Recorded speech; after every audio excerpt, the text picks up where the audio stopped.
ದಕ್ಷಿಣ ಕನ್ನಡ ಜಿಲ್ಲೆಯ ಭೂಮಾಪನ ಇಲಾಖೆಯ ಭೂಮಾಪಕರು ಅನೇಕ ಬೇಡಿಕೆಗಳನ್ನು ಇಟ್ಟುಕೊಂಡು ಕಳೆದ 2 ತಿಂಗಳಿನಿಂದ ಕೆಲಸವನ್ನ ಮಾಡದೆ ಪ್ರತಿಭಟನೆಯನ್ನ ಮಾಡ್ತಾ ಇದ್ದಾರೆ. ಇವರ ಸಮಸ್ಯೆಯನ್ನ ಆದಷ್ಟು ಬೇಗ ಬಗೆಹರಿಸಿ ಜನಸಾಮಾನ್ಯರಿಗೆ, ರೈತರಿಗೆ, ಕೂಲಿ ಕಾರ್ಮಿಕರಿಗೆ ಆಗ್ತಾ ಇರುವ ತೊಂದರೆಯನ್ನ ಪರಿಹರಿಸಬೇಕು ಅಂತ ಸೋಷಿಯಲ್ ಡೆಮೊಕ್ರೆಟಿಕ್ ಪಾರ್ಟಿ ಆಫ್ ಇಂಡಿಯಾದ ಜಿಲ್ಲಾ ಪ್ರಧಾನ ಕಾರ್ಯದರ್ಶಿ ಶಾಹುಲ್ ಹಮೀದ್ ಎಸ್ಎಚ್ ಹೇಳಿದರು. ಇವರು ಮಂಗಳೂರು ಪ್ರೆಸ್ ಕ್ಲಬ್ನಲ್ಲಿ ಸುದ್ದಿಗೋಷ್ಠಿ ನಡೆಸಿ ಮಾತನಾಡಿ, ಸುಮಾರು 20 ವರ್ಷದಿಂದ ಕಾರ್ಯನಿರ್ವಹಿಸ್ತಾ ಇರುವ ಭೂಮಾಪನ ಇಲಾಖೆಯ ಭೂಮಾಪಕರನ್ನ ಖಾಯಂ ಮಾಡುವ ಮೂಲಕ ಅವರ ಹೋರಾಟಕ್ಕೆ ನ್ಯಾಯ ಒದಗಿಸಬೇಕು. 2000 ಭೂಮಾಪಕರು 17 ವರ್ಷದಿಂದ ಕಾರ್ಯನಿರ್ವಹಿಸ್ತಾ ಇದ್ದು ಅವರನ್ನ ಖಾಯಂ ಮಾಡದೆ ಹೊಸದಾಗಿ 2000 ಹುದ್ದೆಗೆ ನೇಮಕ ಮಾಡಲು ಸರ್ಕಾರ ಮುಂದಾಗಿರುವುದು ಖಂಡನೀಯ. ಇವರ ಸಮಸ್ಯೆಯನ್ನ ಆದಷ್ಟು ಬೇಗ ಬಗೆಹರಿಸಿ ಜನಸಾಮಾನ್ಯರಿಗೆ, ರೈತರಿಗೆ, ಕೂಲಿ ಕಾರ್ಮಿಕರಿಗೆ ಆಗ್ತಾ ಇರುವ ತೊಂದರೆಯನ್ನ ಪರಿಹರಿಸಬೇಕು ಅಂತ ಹೇಳಿದರು.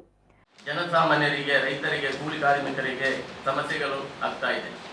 ಒಂದು ತಾಲೂಕುಗಳಲ್ಲಿ ಸರ್ಕಾರ ಇಲಾಖೆಯಿಂದ 5-6 ಭೂಮಾಪಕರು ಮಾತ್ರ ಇರುವುದು.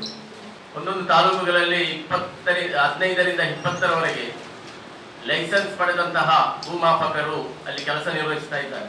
ಇವತ್ತು ಅವರು 2 ತಿಂಗಳಿಂದ ನಿರಂತರವಾಗಿ ಪ್ರತಿಭಟನೆಯಲ್ಲಿ ಇದ್ದ ಕಾರಣ ಒಂದು ತಾಲೂಕುಗಳಿಗೆ, ಉದಾಹರಣೆಗಾಗಿ ಹೇಳುವುದಾದರೆ, ಒಂದು ತಾಲೂಕುಗಳಲ್ಲಿ 20 ಮಂದಿ ಲೈಸೆನ್ಸ್ ಪಡೆದಂತಹ ಭೂಮಾಪಕರು ಅವರು ಪ್ರತಿಭಟನೆಯಲ್ಲಿ ಇದ್ದ ಕಾರಣ ಅಲ್ಲಿ ತಿಂಗಳಿಗೆ ಒಂದು ಭೂಮಾಪಕರಿಗೆ 20 ಫೈಲನ್ನು ಮುಗಿಸಿಕೊಡಬೇಕೆಂಬುದು ಅವರಿಗೆ ಕೆಲಸ ಕೊಡ್ತಾ ಇದ್ರು. ಆದರೆ ಇವತ್ತು ಅದು 20 ಅಂತ ಹೇಳಿದರೆ ಸಾಧಾರಣವಾಗಿ ಒಂದು ತಾಲೂಕುಗಳಲ್ಲಿ 400 ಫೈಲ್ಗಳು ತಿಂಗಳಿಗೆ ಬಾಕಿ ಆಗುವಂಥದ್ದು ನಮ್ಮ ಮುಂದೆ ಕಾಣ್ತಾ ಇದೆ.